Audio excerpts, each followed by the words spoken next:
Hey guys, Ed here. I just thought I'd make a video. I've been putting handles on here today, and well, I started yesterday.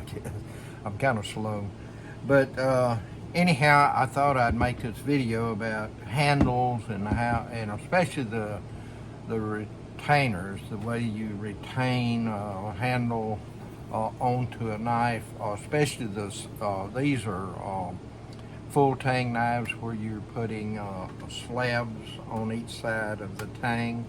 And I thought I don't think I've ever made a video to show how uh, we do that. I just, you know, people see the knife, but they don't really know how everything's gone together. So I thought I'd show y'all. There's several different retainers that you can use. Well, I say several. There's a lot of different retainers that you can use on knives.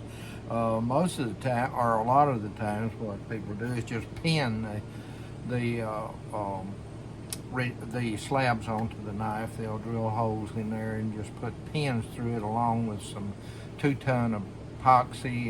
Is what I use, and it works fine. I've never had one to come back with those pins in them like that. So used to, when before they had this epoxy like this, well, they had to paint them and make sure that it was kind of flattened on each side and all of that, but they don't much do that anymore. On the hollow pins, sometimes they'll flare them, but it's most of the time you have to do that on flat-sided knives.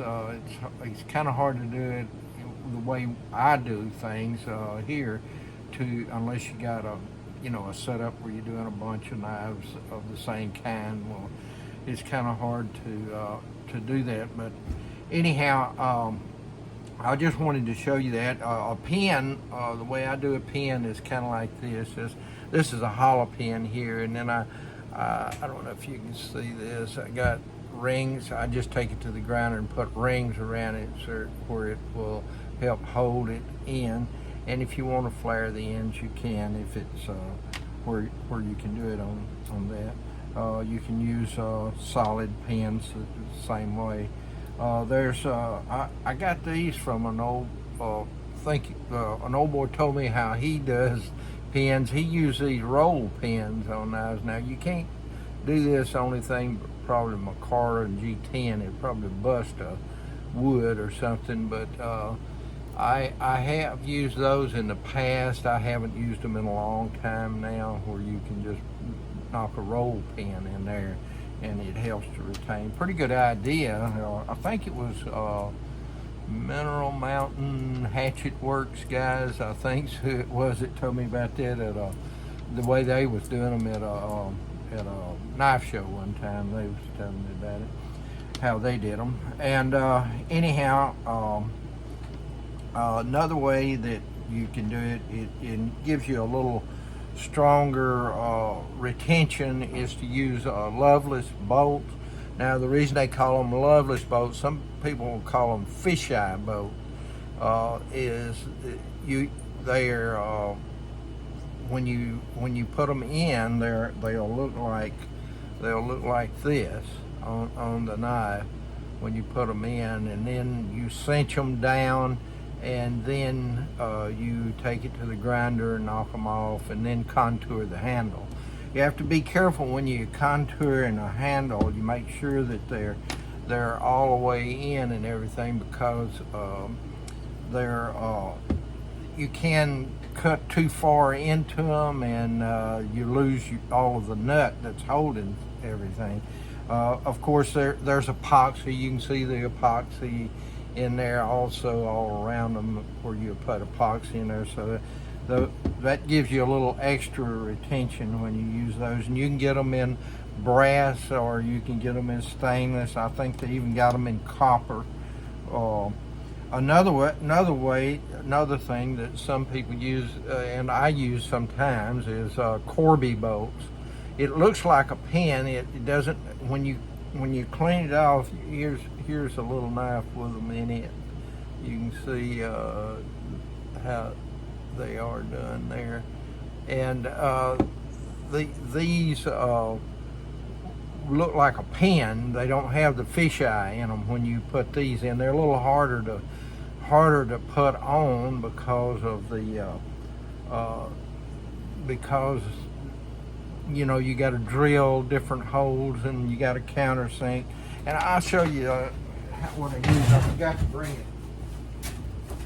Let me over here. But